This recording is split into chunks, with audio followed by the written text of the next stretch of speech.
نبی رحمت صلی اللہ تعالی علیہ وسلم نے مولا علی شیر خدا اور حضرت عمر فاروق، بندے بھی حضور نے وہ چنے جو سرخیل ہیں دونوں، مولا علی فاروق اعظم امیر المومنین، دونوں کو بلایا اور بلا کے فرمایا یہ میرا جبہ لے جاؤ اور میرے بعد، میرے وصال کے بعد وہاں جانا کرن میں تمہیں اویس ملے گا، اسے میرا جبہ دینا۔ اور دیکھو کیا خوبصورتی ہے لفظوں میں، یہ بات ان کی شان کو کہاں سے کہاں لے گئی۔ محبوب فرمانے لگے اسے کہنا میری امت کی بخشش کی دعا کرے، اسے کہنا میری امت کی بخشش کی۔ حضرت علی المرتضیٰ کا رتبہ بھی ان سے زیادہ ہے، جناب عمر کا رتبہ بھی، اس کا مطلب ہے بڑا بھی چھوٹے سے کبھی کبھی دعا کے لیے کہہ سکتا ہے کہ یار میرے لیے دعا کر دینا۔ نبی کریم علیہ السلام نے جبہ دیا، جبہ دے کے بھیجا۔ حضرت عمر گئے ملنے، جناب مولا علی گئے، جا کے پوچھا وہ کدھر ہے، کہا وہ دیوانے سے ہیں، گھومتے رہتے ہیں۔ جب ملاقات ہوئی تو حضرت اویس کرنی دوڑے آئے۔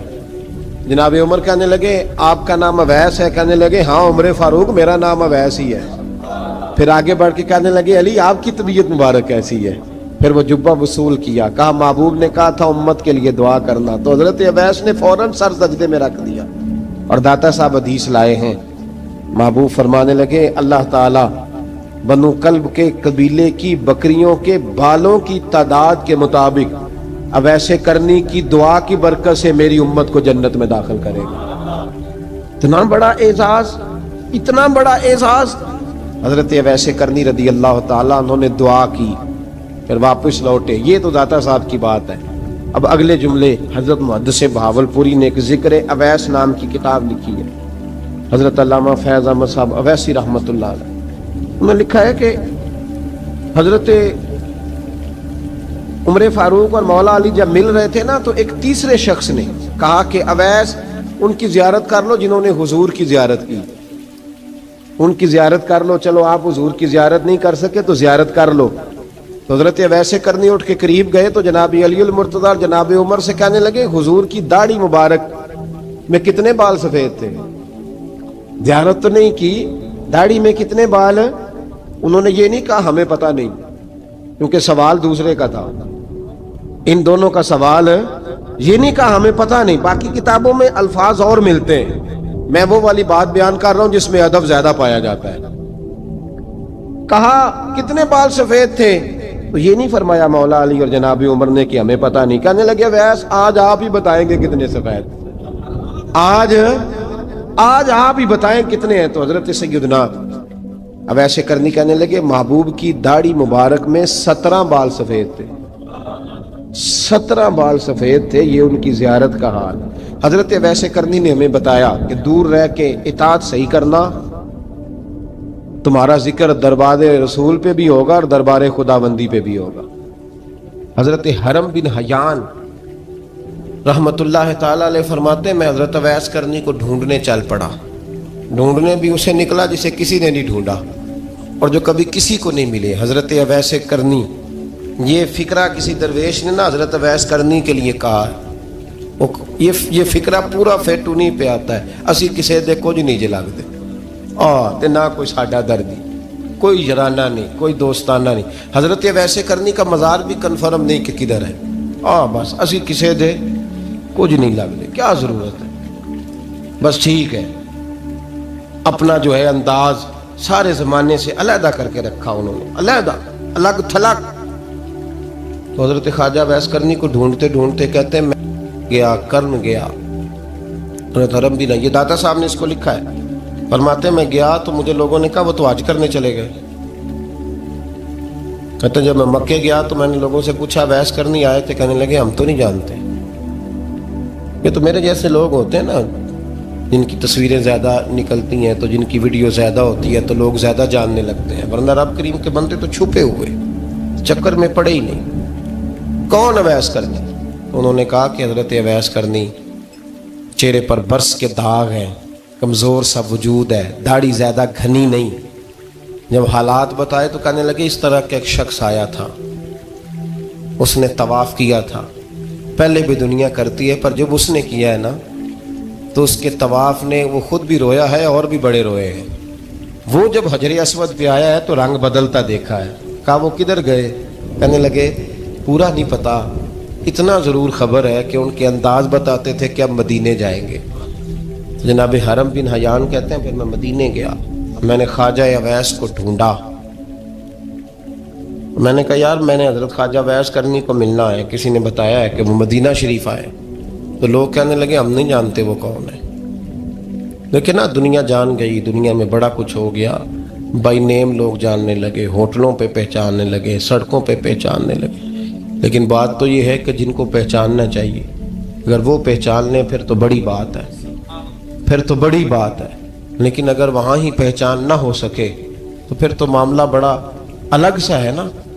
عزیز بھائی، حضرت خواجہ اویس کرنی کے بارے میں پوچھا تو مدینہ شریف کے زائرین اور وہاں کے مقامی لوگ بھی کہنے لگے کوئی نہیں پتا، ہم نہیں جانتے، ملے ہی نہیں۔ تو کہا باریک سا وجود ہے، پرانا سا لباس ہے، برس کے داغ ہے، چہرے پہ داڑھی زیادہ گھنی نہیں، کسی کو پاس نہیں بٹھاتے۔ اور پھر ایک جملہ اور کہا، سنا ہے روتے ہیں تو بڑے درد سے روتے ہیں، سنا ہے بھیگی رہتی ہیں پلکیں، سنا ہے ان کی پلکیں بھیگی رہتی ہیں۔ میں 2-4 دن پہلے کسی سے سن رہا تھا شعر، اس نے کہا تھا ایک واری میری آنکھیاں تو انہوں نے اتھرو پونجے سن، ہن چسکا پہ گیا رونے دا، ہر ویلے یا ہوزاری ہے۔ کہتے ہیں کہ وہ اس طرح کی اس کی کیفیت ہے۔ کہتے ہیں میں نے کہا یار وہی تو اویس کرنی تھے، کدھر گئے؟ کہنے لگے کوئی خبر نہیں، جب وہ آئے ہیں تو ان کے آنے کا انداز ہی نرالا تھا، سسکیاں اور آہیں نکل گئیں اس شخص کی جب وہ مدینے آیا۔ حضرت حرم بن حیان کہتے ہیں میں ڈھونڈتا رہا، تلاش کرتا رہا، پھر میں ان کو ڈھونڈتے ڈھونڈتے عراق میں آیا تو نہر فرات کے کنارے ایک کمزور سے آدمی کو ریت کے ٹیلے پر بیٹھ کے وضو کرتے دیکھا۔ کہتے ہیں جب ان کا وضو مکمل ہوا تو میں نے کہا السلام علیکم، تو کہتے انہوں نے چہرہ نہیں پھیرا، وہیں بیٹھے بیٹھے کہنے لگے وعلیکم السلام یا حرم بن حیان، یا حرم بن حیان وعلیکم السلام۔ کہتے میں نے کہا کہ من انت، آپ کون ہے؟ تو کہنے لگے وہی ہوں جسے تم مکے اور مدینے ڈھونڈتا رہا۔ تو کہتے میں نے کہا حضور آپ میرا نام کیسے جانتے ہیں؟ بڑا خوبصورت جملہ ہے، اللہ کرے آپ کو یہ یاد رہ جائے، سبق کبھی نہ بھولنا، یہ سبق کبھی نہ بھولنا۔ بابا صاحب کے مزار پہ گئے تو خالی آ گئے، داتا صاحب گئے تو خالی، ایسے ہی چلے گئے۔ ہم فارغ لوگ تھے، کوئی کام نہیں تھا کہ بابا فرید کی گلیوں میں گھومتے رہے، ہم فارغ تھے کہ 2 بجے حضرت سلطان باہو رحمت اللہ علیہ کی جالیوں کے سامنے کھڑے رہے۔ ہم کوئی پتھر چاٹنے والے لوگ تھے کہ آدھی رات بیت گئی اور ہم بزرگان کرما والا شریف کھڑے رہے؟ یہ کیسے ہو گیا کہ محدث اعظم کے مزار پہ کھڑے رہے؟ ایسے ہی کوئی بات تھی؟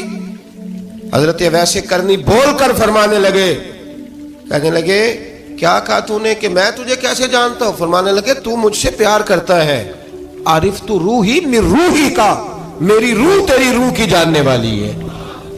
یہ روحوں کا رشتہ ہے، یہ خطا نہیں جایا کرتا۔ عارف تو روحی من روحی کا، میری روح تیری روح کو جانتی ہے۔ یہ کیسے ہو گیا؟ کوئی ایسے لوگ تھے تو اتنی جگہ مجھے تلاش کر آیا اور میں تجھے جانوں نہ؟ یہ کیسے ہو سکتا ہے؟ یہ کیسے ممکن ہے؟ تو ڈھونڈتا رہا گلی گلی اور میں کہوں کہ میں تجھے جانتا نہیں؟ فرمایا حرم بن حیان میں، ہاں میں دعا کرتا ہوں اللہ کی بارگاہ میں کہ رب کریم مجھے اور تجھے جنت میں اکٹھا کر دے۔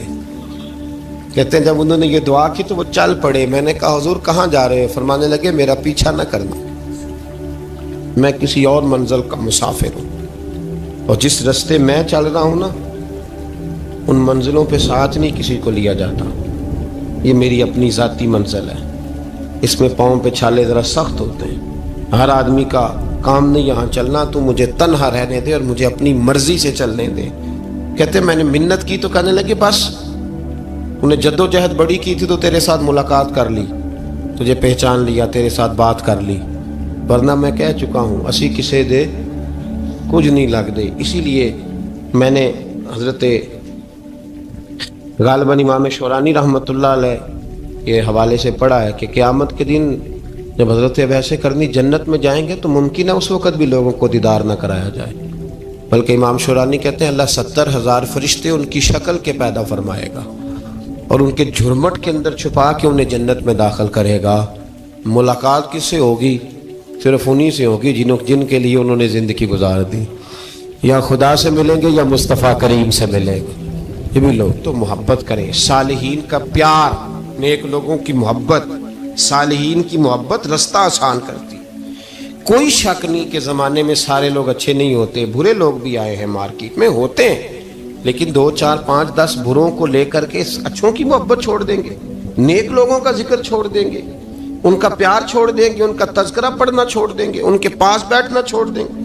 گزشتہ دور میں جو بادشاہ بھی نیک ہوئے نا، وہ بھی صالحین کی محبت کی وجہ سے نیک ہوئے. اورنگزیب عالمگیر اگر کچھ بہتر ہوئے تو اس لیے کہ ملا جیون نیک آدمی سے محبت کرتے تھے. محمود غزنوی کی بہتری کا سبب یہ تھا کہ حضرت سیدنا ابو الحسن خرقانی کے پاس جایا کرتے تھے. صالحین کی محبت نے بادشاہوں کے رخ بدلے، بادشاہوں کے. ان لوگوں کو پیار تھا تو حالات جہانگیر بادشاہ جایا کرتا تھا خواجہ اجمیر کے آستانے پر. تو لوگ کہتے ہیں کہ بڑے سخت دنوں میں بھی ہم اس کی آنکھوں میں آنسو دیکھا کرتے تھے. درد والی جگہ پہ جاتے تھے نا لوگ تو درد مند ہو جاتے. اس لیے صالحین کا پیار کبھی نہ چھوڑیں، کبھی نہ چھوڑیں. میرے بھائی، کپڑوں پہ مٹی پڑ جائے نا تو کپڑے دھوئے جاتے ہیں، اتار کے پھینکے نہیں چاہتے. چیزیں غلط ہو جائیں تو گرد جھاڑی جاتی ہے. اس نظام کو چھوڑا. صالحین کا پیار کبھی نہ چھوڑنا، کبھی نہ چھوڑنا. رب کریم کے بندوں کی محبت اللہ تبارک و تعالیٰ کے قریب کرے گی آپ کو. اللہ کے بندوں کی محبت آپ کے اندر جلوے پیدا کرے. اور اگر آپ ان کو پڑھیں گے، میں جب پاک پتن شریف جاتا ہوں یا کسی مزار پر میں کھڑا ہوتا ہوں نا، تو وہ جو حالات پڑے ہوتے ہیں نا ان بزرگوں کے، وہ سامنے آتے ہیں کہ یہاں خواجہ نظام الدین محبوب الہی تشریف لائے. دیکھیں نا، اگر کوئی بندہ سوچے تو ہو سکتا ہے کہ اس کا کلیجہ پھٹنے کو آئے. جب خواجہ نظام الدین صاحب کہتے ہیں کہ جو باب جنت ہے نا بابا فرید صاحب کا، کہتے ہیں ایسے ہی باب جنت نہیں. فرماتے ہیں جب بابا صاحب کا وصال ہوا تو بابا صاحب وہیں لیٹے ہوئے تھے جہاں آج ان کی مزار ہے، اور ان کے سرانے بالکل جس جگہ کو لوگ باب جنت کہتے ہیں وہاں میں نے رسول پاک کو کھڑے ہوئے دیکھا ہے. اب کوئی آدمی حضور کی خوشبو محسوس، اس کا ایک ارادہ بن گیا نا کہ یہاں حضور کھڑے تھے، اس پر کیفیت کیا طاری ہو، اس پر انداز کیا ہوگا، اس پر وارد کیا ہوگا، وہ کہاں پہنچ جائے گا 1-2 منٹ کے اندر. تو یہ تو اس وقت ہے جب اس کے محسوسات ہوں گے، جب وہ نظریاتی طور پر اس بات سے متفق ہوگا، جب وہ خوشبو محسوس کرنے کی صلاحیت رکھتا ہوگا. ایک بات عذرائے محبت ہے، کہہ دیتا ہوں کیونکہ سوالات ہوتے رہتے، کہہ دیتا ہوں. اعلیٰ حضرت کے ایک مرید تھے مولانا حشمت علی خان صاحب رحمۃ اللہ، بڑے تگڑے آدمی، جن لوگوں کی پوزیشن بڑی سخت فاضل لوگ ہوتے ہیں نا، اور حاضر جواب 1 منٹ سے پہلے.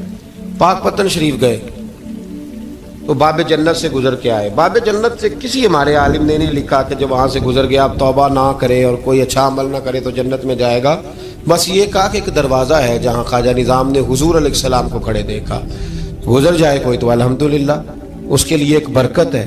لیکن کسی شخص نے یہ نہیں کہا کہ اب وہاں سے نکل کے آ جائے اور معاذ اللہ جھوٹ بولے، جو مرضی کرے اور کہے میں جنتی ہو گیا. یہ معنی کسی بندے نے بھی بیان نہیں کیا. ہاں، وہاں سے گزر کے آئے، سچی توبہ کرے، بعد میں اپنے اعمال پہ محنت کرے، اللہ اسے برکت عطا کرے گا. فرماتے میں پاک پتن شریف سے ہو کے آیا، رش بڑا تھا، اس کے ایام تھے، تو باب جنت سے گزر کے آیا تو میں بس کی چھت پہ بیٹھ گیا. کچھ اور لوگ بھی تھے، تو ان میں سے کچھ ایسے صاحبان بھی تھے جن کو بیماری ہوتی ہے چھیڑ کے رکھنے کی، کوئی نہ کوئی بات کیے رہتے ہیں، یہ ہو گیا تو وہ ہو گیا. کہتے ہیں انہوں نے بات چھیڑ دی، مولانا کہاں سے آ رہے ہیں؟ تو میں نے کہا پاک پتن شریف. تو کہنے لگے کہ آپ وہ بہشتی دروازہ جس کو کہتے ہیں باب جنت، وہاں سے بھی گزرے ہیں؟ کہنے لگے الحمدللہ، لائن تو بڑی لمبی تھی پر موقع مل ہی گیا ہے، گزر گیا ہوں وہاں سے. تو کہتے ہیں مجھے سونگنے لگ گئے. کہنے لگے پھر تو آپ جنتی ہو گئے ہوں گے، پر آپ کے پاس سے جنت کی خوشبو نہیں آ رہی. تنزیہ انہوں نے کہا، تنزیہ. تو کہتے ہیں انہوں نے طنز کیا تو مجھے بھی حق حاصل تھا، جواب در جواب کی تو اجازت ہونی چاہیے نا. میں نے کہا مولانا آپ کیوں سونگ رہے ہیں؟ کہنے لگے میں نے حدیث پاک میں پڑھا ہے کہ جنتی 500 سال بھی دور ہوگا تو اس کے پاس سے خوشبو آئے گی، یعنی 500 سال لگیں گے ابھی اس تک، تو پھر بھی جنت کی خوشبو آئے گی. تو آپ سے تو کوئی نہیں آ رہی.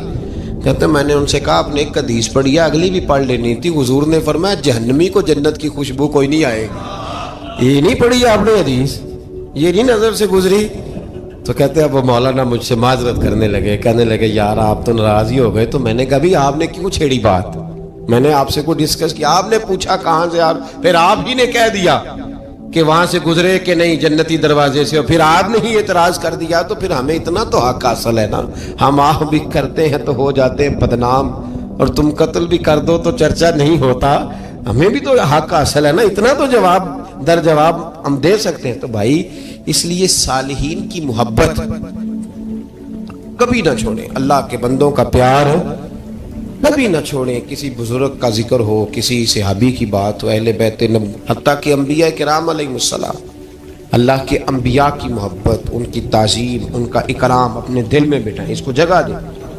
تو خواجہ ویسے کرنی رضی اللہ تعالیٰ عنہ بظاہر حضور تک پہنچے نہیں، لیکن ان گلیوں میں رہے جو گلیاں میرے مصطفیٰ تک جاتی تھی، ان رستوں میں رہے۔ ہمیں نہ پہنچنے کا بڑا شوق ہے، دیکھنے کا بڑا شوق ہے، اور بھائی یہی بہتر ہے کہ پردوں میں وہ پردہ پوش رہے، وہ اگر پردے اٹھا دے تو کسے ہوش رہے۔ حکم یہ دیا گیا ہے کہ یا ایھا الذین آمنوا اتقوا اللہ وکونوا مع الصادقین، اللہ سے ڈرو ایمان والو اور سچوں کی سنگت اختیار کرو۔ اس آیہ کریمہ کے تحت بھی تمام مفسرین نے یہی لکھا ہے کہ تم اچھے لوگوں کے رستے پہ چلو۔ کیا کرو؟ وہ جو ہمیں شوق ہے نا، اب تو خیر زیارتوں کی پٹاری کھلی ہوئی ہے، اب تو لوگوں کو زیارت ہوتی ہے وہ ساتھ فیس بک پہ بھی جاتی ہے، کرامت آتی ہے تو وہ سیدھی پبلشر کے پاس جاتی ہے، اور لوگوں کا دل کرتا ہے مجھے چھیڑو صحیح، 15-18 کرامتیں تیار ہیں، جڑے محرم راز حقیقت دے او تے راز حقیقت کھول دے نہیں، اے جنہ ویکھیا نہیں او کرن گلاں، جنہ ویکھ لیا او تے بول دے ہی نہیں، اے جنہ ویکھیا نہیں او کرن گلاں، جنہ ویکھ لیا او تے وہ کہاں بات کرتے ہیں صاحب۔ حضرت اویس کرنی رضی اللہ تعالی